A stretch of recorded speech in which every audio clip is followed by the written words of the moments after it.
Hi everyone, are you able to hear me?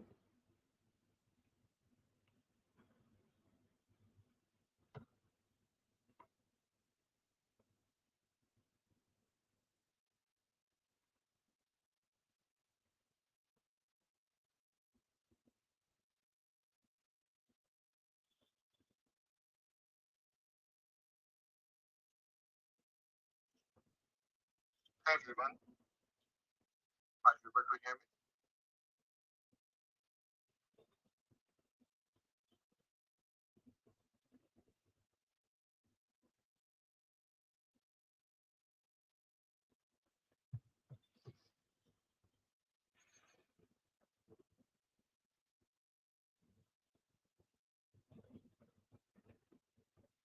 Hi Ravish, I can see your comment. Hope you're able to hear me loud and clear. Okay, let's wait for 2-3 more minutes and then we'll start the session.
Hi everyone, good evening, good morning, depending on the different time zones we all are in.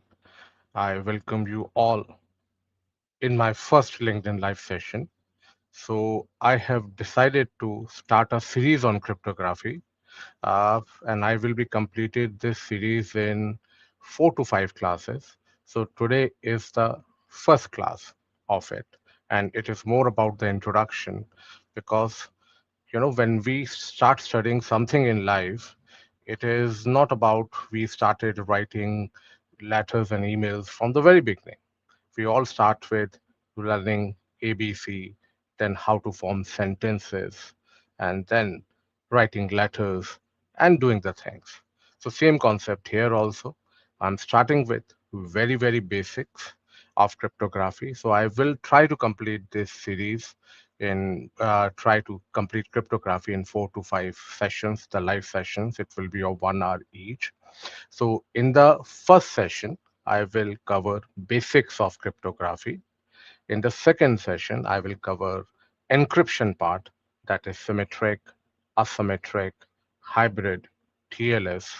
Then in the third session, live session, I will be going live. Okay, I will be sharing the schedule. And the third session, I will be covering hashing, digital signatures. Okay, and in the fourth session, key management, PKI, and attacks on cryptography. So this is what my agenda is. And let me take you through the first session, the first topic that I have planned it for today. Okay, hope you're able to see my screen. Okay, so this session, just quick minute. Okay, so this is about cryptography. Okay, my name is Ajit Pal Singh Buthavan. Okay, I have around 20 plus years of experience in cryptography, in IS audit, security operations center, security leadership, testing, compliance. I worked in I worked for BT for 13 long years. Prior to that, I worked for SCL for 5 long years. Okay, I have 20 plus years of experience in training also. I have conducted 500 plus training sessions on CISA, CISM, CCSP, CRISC, SSCP, and Security Plus. I'm an ISC2 authorized trainer for CISSP and CCSP and SSCP. I have applied for it. And ISACA authorized trainer for CISA, CISM, and CRS. If you talk about my certifications, I've done a lot because I believe in diversity. I've done certifications related to offensive, defensive security. Offensive, I've only covered CH. Okay, then CompShare Security Plus, CISA, CISM, CSSP, CRIS. Many certification. In total, 22 certifications I have covered it with you.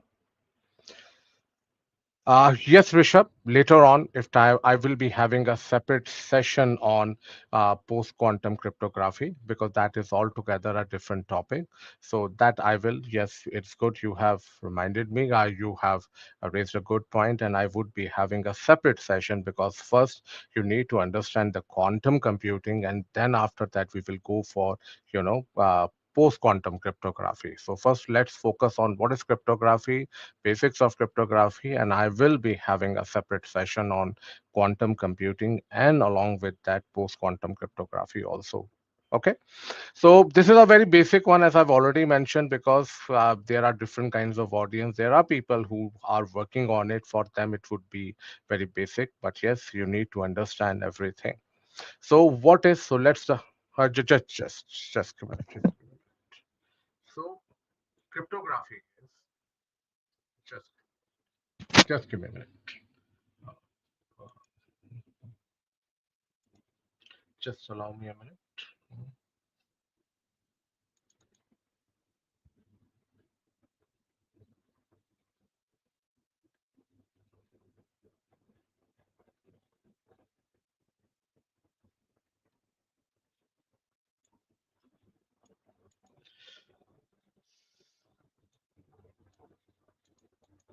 Sorry, this is my first.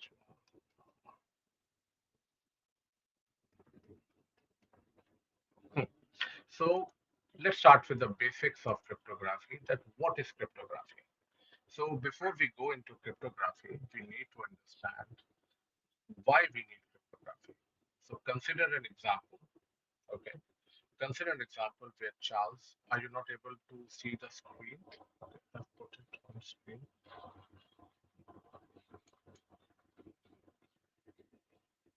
Are you able to see something? My presentation?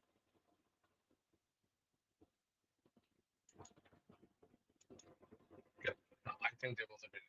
So consider an example where Charles requests Alice to lend him some money. He shares his bank account detail with her through an insecure connection.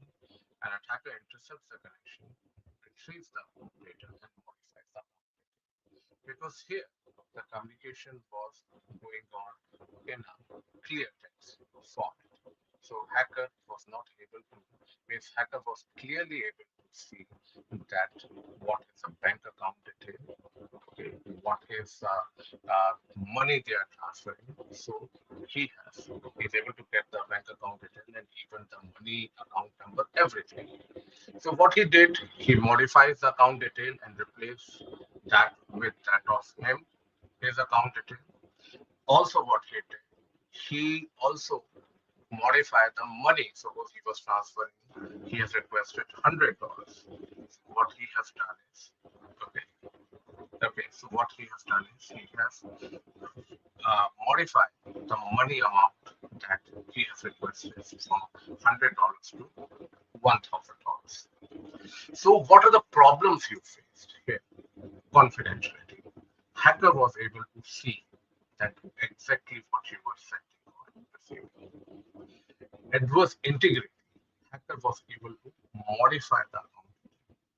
There was no means available by which you can authenticate the sender and receiver. And hacker, there was nothing available by which there was no means available, no controls available by which you can associate the activity with hacker. So cryptography can help you in preventing against all these four things. So what is cryptography?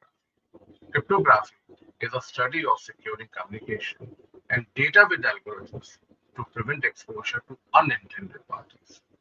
It is a science of altering valuable information for secrecy. So, crypto, just like take an example. Okay, take an example. You are sending this text. Now, you don't want anyone to read this text. So, what you can do, you can use cryptography, especially encryption. Okay, you convert your plain text into ciphertext with the help of an algorithm and a key. Okay, so I remember one interview of mine in which interviewer asked me, Ajit, tell me something about cryptography. Okay, so I said, which feature of cryptography you want me to talk about? He said, Ajit, I'm pretty impressed because throughout my time, whenever I talk about cryptography, people start giving answers about encryption without giving a second thought. You you are the first one who is asking me this question that which feature of cryptography you want me to talk about. So cryptography is not only about encryption, it's not only about data confidentiality. Cryptography is also about confidentiality encryption, authentication, where you will be able to authenticate the sender and receiver. So there are different processes of cryptography available for it, like digital signatures that can provide you authentication. Then integrity. You have to ensure that data has not been tampered. So for that, you have a hashing algorithm available. Then you have a non-reputation. Cryptography also ensure non-reputation. What is reputation? First, you have to understand that. The ability of a person to deny doing his activity is called as reputation. I remember one instance, one of my engineers implemented a wrong change. I confronted him. He said, no, I didn't do it. Then I presented him the logs, which clearly demonstrated that he is the one who did that activity. So after that, he was not in a position to deny that no, he has not done that thing. So this is what reputation, when person denies, non-reputation, when person can't deny. So that's the reason logging, CCTV camera, these things are required. So cryptography can also offer you non-reputation. For that, you can use services like algorithms like digital signatures or PKI. So, as I already mentioned, remember, cryptography is not only about data confidentiality, which you can achieve it through encryption, it also offers you authentication, integrity, and non-reputation. And there are many algorithms and technologies available with the help of which you can achieve these services. So, we have seen one issue. Okay. What was the issue? Okay. We have seen the issue where uh, there were two people, Alice and Charles. They were doing the communication, okay, and their communication was not encrypted.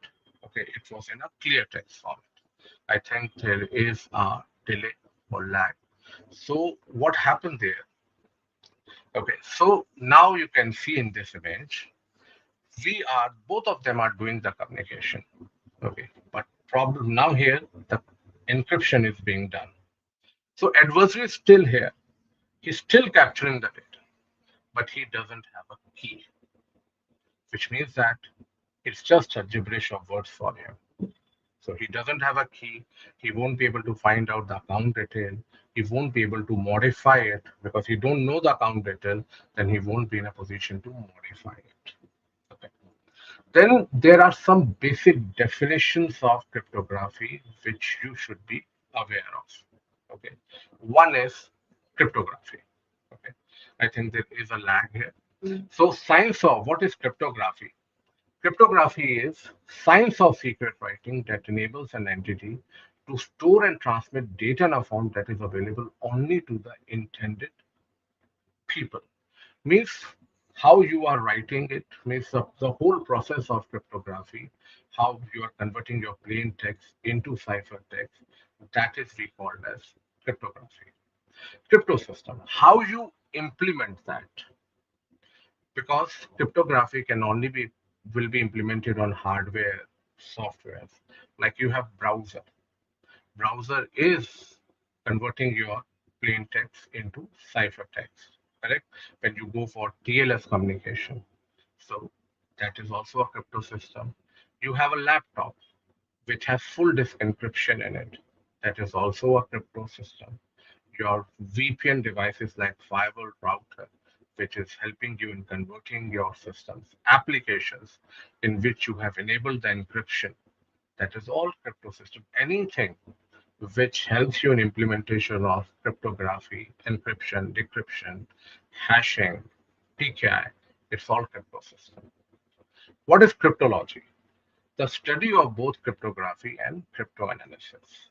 Okay, so what is crypto analysis? Then the question comes to your mind is the study to break your cryptography, the process to study the cryptography, either with the aim or objective of strengthening it or breaking it. And for both the cases, you have to analyze the cryptography. So that is called as cryptology. Then what is algorithm? The set of mathematical rules, because when you convert your plain text into ciphertext, you require set of mathematical rules. Okay, so that is, and this rule doesn't change quite often. Like for example, when you are building uh, when you are making a lock, manufacturing a lock, there is a die that you have set up, and then you don't change it quite often. Okay, only thing which get changed is a key. So that is what algorithm. It doesn't change quite often. Okay. Then Kirchhoff principle. Again, it is Mr. Kirchhoff. There was this scientist who said that. Okay, up to you whether you want to follow it or not, because governments around the world, you can't expect them to follow this. As per Mr. Kirchhoff, you you should only try to protect your keys. Algorithm should be a public one. You should make your algorithm public because it is based on the concept, it is based on the notion, the more public an algorithm is, more it will be subject to more scrutiny that will make it more secure. If you try to correlate with open and closed systems, open systems are more secure. But again, you can't force a government around the world to follow this because I very well know that no government follow or use the public algorithm. They have their own they have their own secret algorithm which is not in public. But again, nothing in today's world, I tell you, we should follow, and this is one thing I follow. You are safe till someone has not decided to come after you. I remember one WannaCry, a ransomware. Okay, it happened in 2017. It was a product of US government. Okay, so it was saved and hidden in US government vault. There was a group of hackers who have stolen it from the wild and released in the public.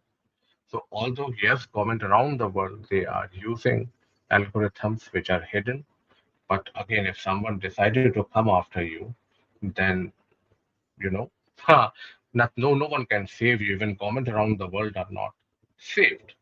So you have to be very very careful.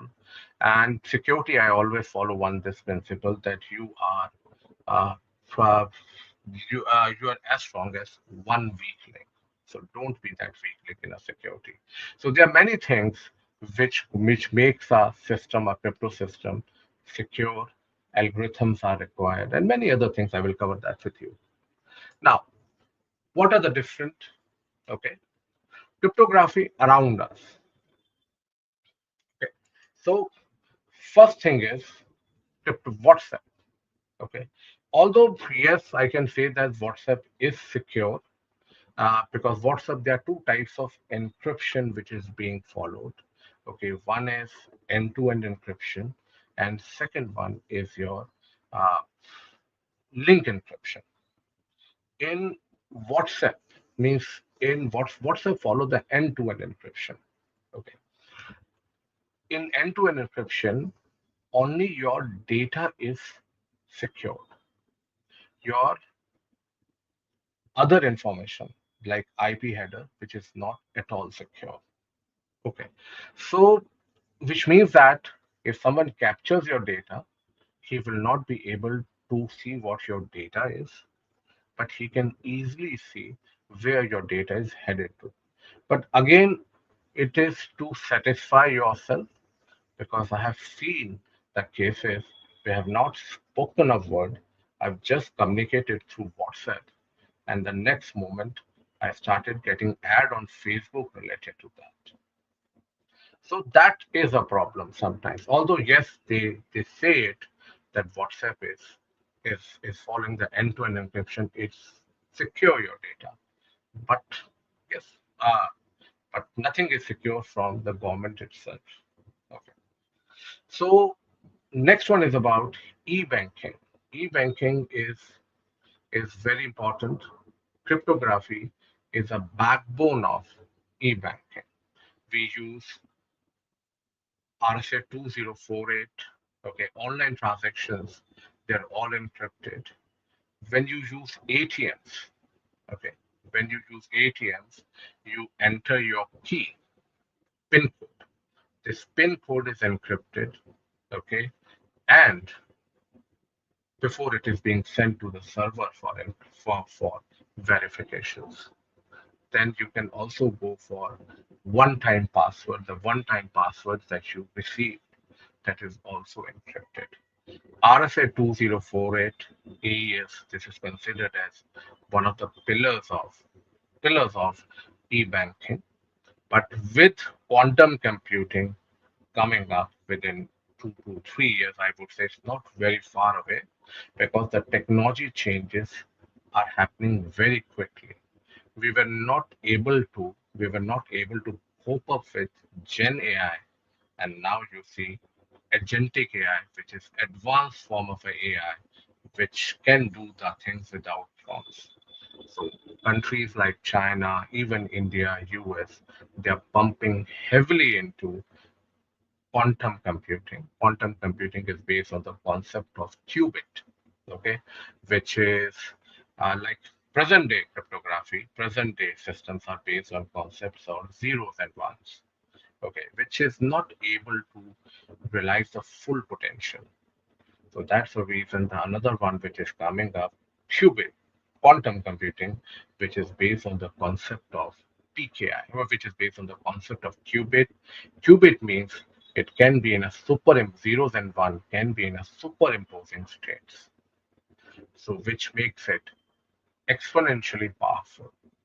The technologies like recently RSA, it has been allegedly said that China had scientists in China, they have broken, okay, RSA 2048, but the work power required was very high, and that's the reason, still it is far away, but not that far away.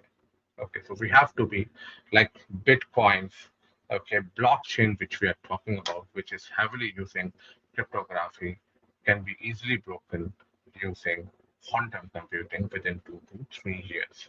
So we have to, okay, as just like Rishabh has recently pointed. So to protect against quantum computing, we have PQC, post-quantum cryptography. There are algorithms which you can use it, and I will have a separate session on it. So next one is about HTTPS. Okay, I already mentioned there are protocols like HTTP, FTP, Telnet. They exchanges information in a clear text format. Okay, which means that if you communicate using these protocols like HTTP, FTP, hacker can easily see what data you are sending or receiving. They can even read your passwords also. Okay, so that's a problem. So there is a secure version of HTTP and even FTP available, which uses TLS, which makes your system secure. Okay, so HTTPS. So when you browse the internet, while you connect to the internet, people can easily see if you use HTTP as a protocol. So that's the reason we use HTTPS, okay, which normally uses TLS. I will cover TLS in the coming classes, in the coming sessions, where data is encrypted, okay, hashed. People can't read through that, even unless and until they don't know the keys for it. Similarly, look, when we talk about data, okay, there are three states of a data: data at rest, data in transit, and data in use. Data at rest, which means that data is stored on your hard drive, USB drive. Okay, that is data at rest. Then we have data in transit. Let's take an example. I have given you access to, I have data available on Google Drive. Okay, I that is what data at rest. Okay, then I have given you access to my Google Drive. You will download the data from there. That is what data in transit. So for data at rest, you have symmetric encryption available. For data in transit, you can use technology like TLS, okay, VPNs, IPsec VPNs to protect your data. Similarly, for data, there is another state of a data which we call as a data in use. Okay, when your data is stored in RAM, cache, cache register, waiting for it to be processed by a processor. This is called as data in use. So as of now, okay, you have controls available for data at rest, that is symmetric encryption, and data in transit, which is SSL, TLS. SSL is deprecated these days, TLS. Okay. So, but data in use is a new because even if you have encrypted the data for processing it, you have to decrypt it, which makes data in use very vulnerable. So industry has worked upon it and they have come up with two algorithms. One is confidential computing, two technologies, confidential computing and homomorphic encryption, which can help you in protecting data in use form. So here I'm talking about this particular slide talks about data disk encryption. Disk encryption is for protecting data at rest. So symmetric encryption is used for protecting data at rest. You can encrypt the whole disk. So up to you, you want to encrypt the whole data which is there on disk. So there is a very popular file full disk encryption software available, which we call as a BitLocker. Then you have a file-based encryption. If you don't want to encrypt the whole disk, you only want to encrypt some particular files, then there is very popular Apple iOS eCryptFS available. So this is another part of our life, is another area of our day-to-day life where encryption, where cryptography is being used. So till now you have seen HTTPS, disk encryption, end-to-end encryption. It all uses encryptions, but there are other technologies also which is part of cryptography, like hashing. So where do we use hashing? Hashing is being used for storing the passwords. Passwords are never stored in the form of a clear text. Okay. Passwords are never stored in a clear text format. These are stored in the form of hashes. Okay. So this is the place, this is another use of hashing. Hashing can be used to provide protection against integrity. At the same time, hashing can also be used to protection provide protection to the passwords, because passwords should never be stored in the form of a clear text format. They are stored in the form of hashes. Okay. So this is another use case where your cryptography is being used. So these are some of the areas in which cryptographies are being used. So what is basic cryptography? So cryptography is a process of converting a plain text into ciphertext with the help of algorithm and a key. Cryptography is a reversible process. Okay. Cryptography is a reversible process, which means that whatever you convert it into ciphertext. What is ciphertext? Which is not readable to anyone. Even the legitimate user also can't read it unless and until he don't have a key. So cryptography, especially encryption, decryption, they are the reversible process. Whatever you have converted into ciphertext, into plain, whatever you have converted into ciphertext from the plain text, okay, that has to be converted it back into plain text. Otherwise, even the legitimate users can't read that. So cryptography, especially encryption, decryption, it is a reversible process. So what is encryption? Encryption is a process of converting a plain text into ciphertext, okay, with the help of key and an algorithm. And decryption is a process of converting a ciphertext into plain text with the help of key and an algorithm. Okay, so it's a reversible process, as I have clearly mentioned this to you. Okay, so when you are using our cryptography, okay, you require many things. Key is very important. Okay, algorithm, as I've already mentioned, you don't change quite often. The only thing which you change quite often is the key. So, what is key? A key is a piece of information that determines the functional output of a cryptographic algorithm. Algorithm doesn't change. As I've already given you an example, when you are using a lock. There is a lock manufacturing company which is manufacturing a lot of locks. Locks may be of same types, will be of same type, same size, everything. But can you open that lock with the same key? No. What you are changing is the key. So that's the reason key is very, very important in deciding upon the encrypted text. And it is key which is changing the encrypted text. What is key clustering? It is quite a misnomer. Okay, because someone, whenever he hear this word key clustering, he will feel that it is something related to cluster of keys. No. Remember, please listen to me properly. Whenever some two plain text, when two plain text encrypted upon by two different keys, like for example, okay, when two same plain text, suppose I'm sending an email, okay, I'm sending an email in which my name Ajit has come twice, okay, I'm sending an email in which I'm sending an email in which my name has come twice, Ajit. When it is encrypted upon by two different keys, okay, when it is encrypted upon by two different keys, it results in a same ciphertext, Ajit encrypted upon by 123 456. Two different time it comes into my email, Ajit. First instance, it was encrypted upon by 123 key. In second instance, it was encrypted upon by 456 keys. And ideally, it should result in a different ciphertext.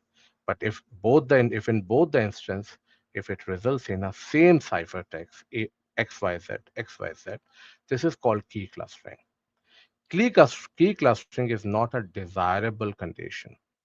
It may lead to uh, it may lead to the disclosure of the keys. A person can easily guess your keys. And for to protect against key clustering, what you do, you add IVs. IVs are random numbers, which is added to the cryptographic process to make it more random. Okay. So the lesser is the number of keys, like for example, DES uses 64-bit key. So it is more susceptible to key clustering than AES 256, which uses more number of keys. Then what is key space? Okay. Have you played Scrabble? If you're played Scrabble, where you will be getting seven words, seven characters, and you have to form words out of it. So if someone have 10 characters, he will be able to form more words out of it. Correct.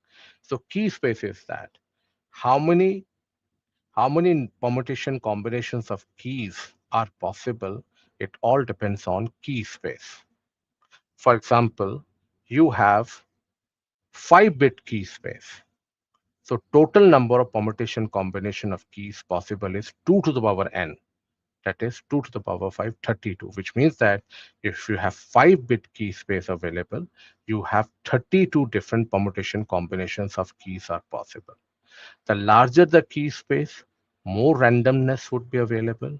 But you need to remember the fact that if you keep on increasing the space, it will have a negative impact on the processing power, because larger the number of keys are there, okay, the more random it would be, but at the same time you require more processing power so to capture that. That's the problem. Okay, so always remember security and functionality, it has inversal, means it's inverse, because it's inversely proportional. Okay, because if you keep on increasing the security, functionality takes a hit. It's a trade-off that you have to do. Okay, and you should have a fine balance between the two. Okay, so don't have a balance. You should not be having huge number of keys that your functionality will be impacted. So have to have a balance between the two. But keys are one of the most important part of cryptography, especially in encryption. So you have to keep your keys secure. And that's the reason we have a separate topic. We have a separate processes in organization, which we called as a key management. They are hardware devices like HSMs, hardware security modules. We do have a third party vaults where we keep our key securely. So there's a separate functions in the organizations which only deals with keys only. Strength of crypto system. I always say one thing, that security is as strong as key. As security is as strong as one weak link. In security, multiple things work together, especially in crypto system also. Multiple technologies, multiple factors work together. Like algorithm. Okay. Algorithm, as I already mentioned, set of rules. Okay. Then secrecy of a key, how you are keeping your keys secret. Okay. The length of a key, as I already mentioned, the larger the length of a key, the more secure it would be. But you have to have a fine balance between security and functionality. Then initialization vector, as I already mentioned earlier, the, about the problem related to key clustering. When two different keys encrypted the same ciphertext, if they encrypted the same plain text, if it results in a same ciphertext, it is called key clustering. To avoid key clustering, what you do, you add IVs to the encryption process to make it more random. And how all these things work together. Because think about, you have chosen the length of a key to very high, but the algorithm is weak. Your algorithm is secure, key is length is also good, initialization vectors are also good, but at the same time, you were not able to keep your keys proper securely. So that is the problem in this one. So all these things have to work together in order to make the system more secure. Most of the time, you see, I remember in 2020, Twitter security was compromised. Okay, they have a high class, well defined system. Technologies were all in place, controls were working properly. But hacker was able to convince one employee to reveal some useful information, and it's all gone. So security is as strong as one weak link. Okay, so all these things have to work together. Even one weak link here, be it you compromise the security, be it algorithm is weak, or you have not used the proper initialization vector, you would be in a big problem. Your security can be compromised. Then strength of crypto system. Okay, so there's a term called work factor. Okay, what is work factor? Let's take an example. There is a thief. There's a group of thieves who require 2 days, four people, okay, and some amount of money to break into a house. So that is we called as a work factor. Work factor is an estimate of the effort and resources it would take an attacker to penetrate a crypto system. So work factor, I would say, normally it is being said that the work factor should be directly proportional to the value of a data. Okay, but I would say it should be slightly more than value of a data. I give you one example here. There is one encryption standard called WPA2, okay, Wi-Fi encryption standard. It was compromised in 2017, but still we are using it. WPA3, the new one, has not totally overtook it. Still, although WPA3, we are still we started using it, but WPA2 is also being in use. Why so? People say it's compromise. So in 2017, when they compromised it, the work factor was pretty very, very high. Okay. And it doesn't make sense for anyone using that high energy force or work factor to break a normal WPA2 encryption. That's why it's still in being used. Like recently, RSA 2048 was compromised, allegedly compromised, but it was done in a lab environment, real environment. It's not that easy as of now. So good crypto systems should be cost efficient and less time consuming.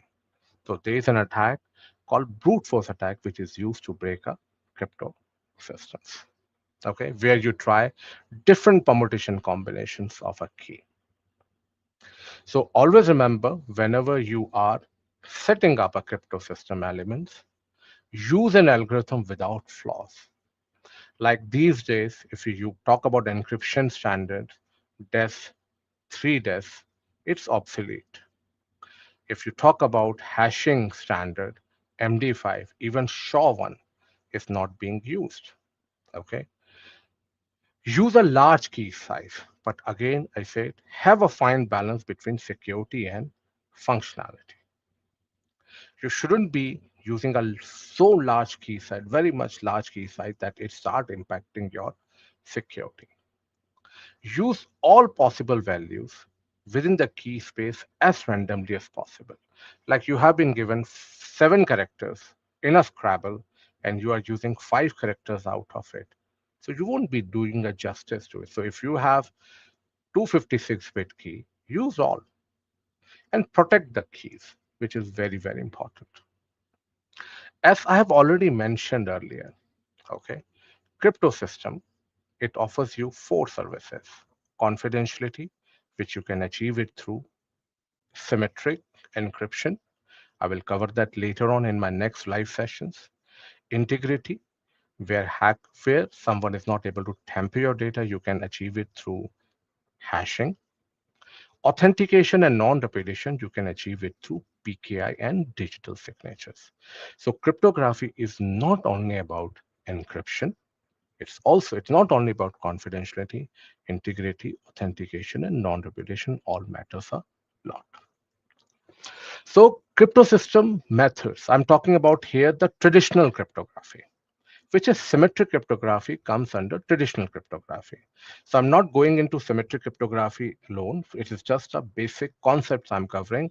In my next session, I will cover symmetric, asymmetric encryption, and TLS in detail. So what is substitution cipher? So here we have explained this in a very, very simplest manner, okay, where you convert the plain text into ciphertext by replacing or by substituting it with some other letter on the basis of some algorithm. Like you see, ROT 13 is the very simplest one, where you convert it into ciphertext by rotating it by 13 characters. So like you see hello, it will become URYYB. Although here they have explained you in a very simplest manner, but in reality, it is not that simple. Then there is another method which symmetric cryptography uses, which we call as a transposition cipher. Okay. What is transposition cipher? I remember when I used to be very small, yes, I was in sixth class, we used to call our friends, my friends and us, we used to call each other by reversing our names, just like my name was Ajit. So he used to call me Tija. So, and his name was Sumit, so I used to call him Timus. The transposition is very similar to that, okay, where you do the reversal or you just transpose or jump the thing. So symmetric cryptography, it works by substituting and it converts a plain text into ciphertext by substituting and by transposing. Then there is another method called running key cipher available. Look, cryptography is all about hiding the data from unauthorized people. So there is a method available called running key cipher.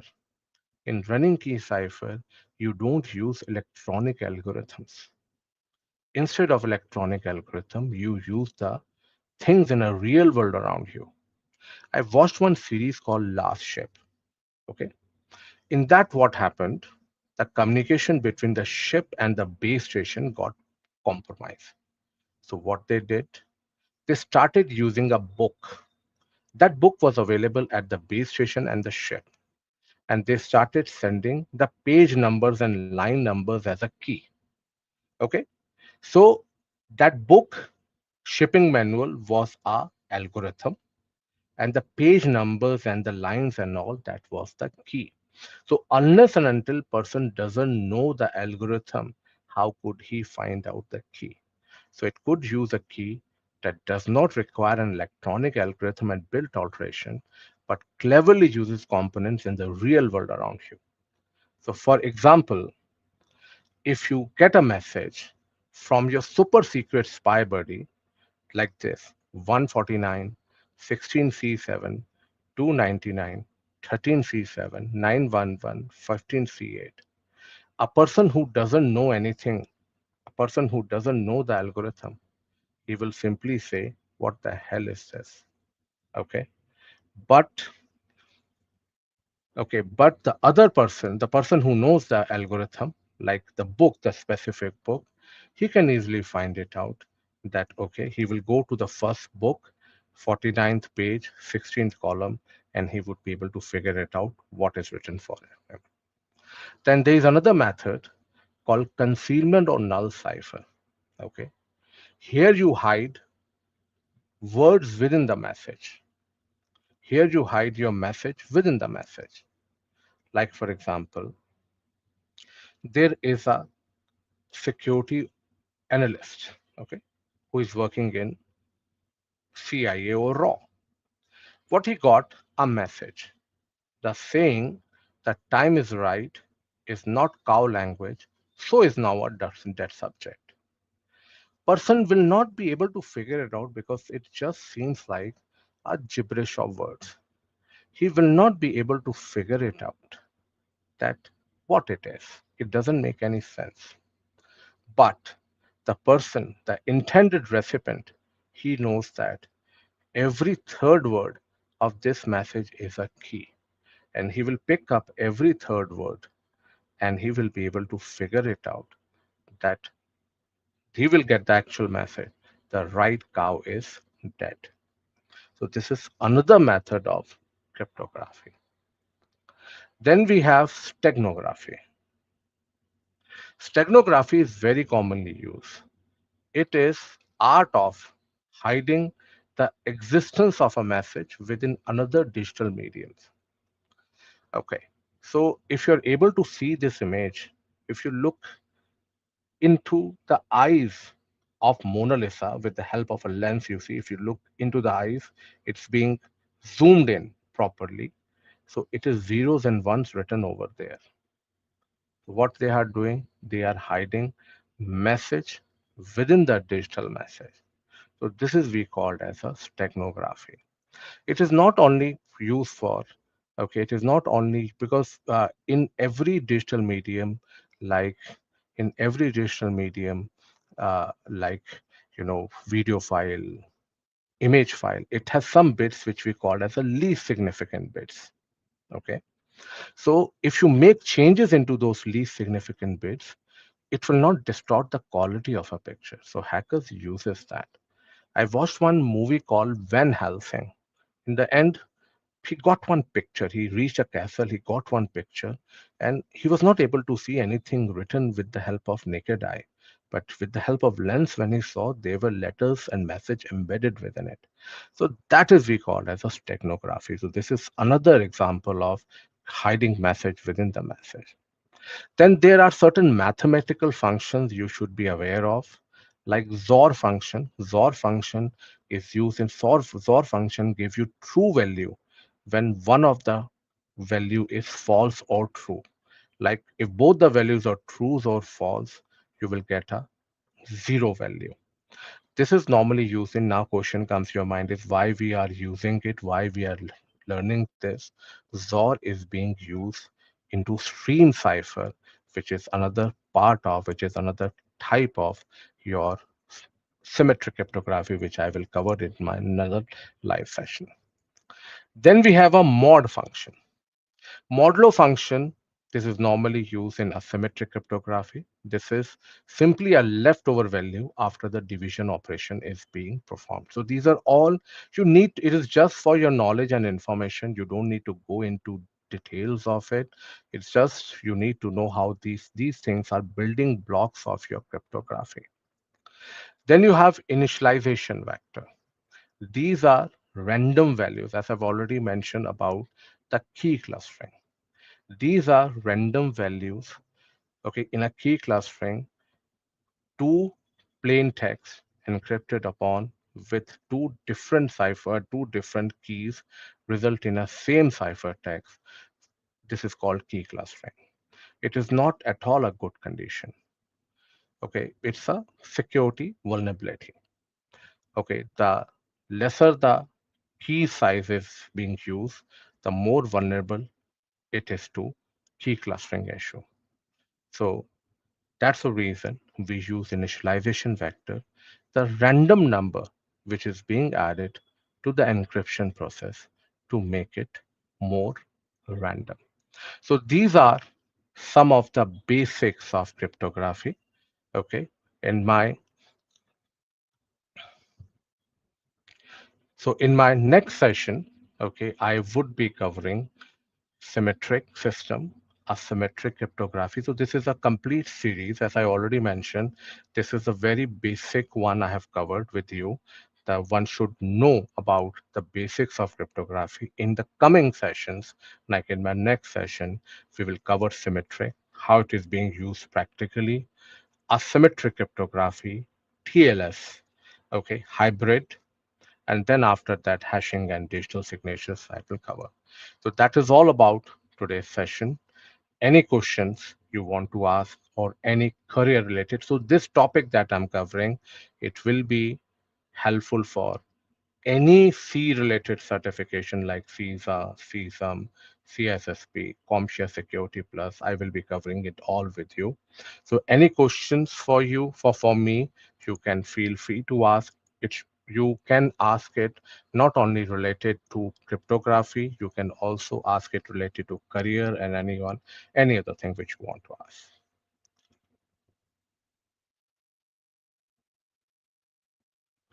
Any questions, anyone?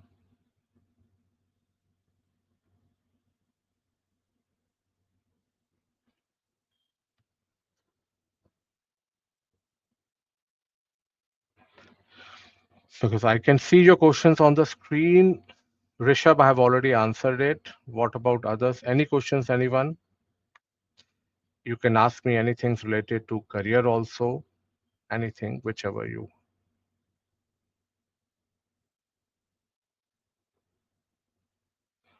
No questions? Anyone? Any questions?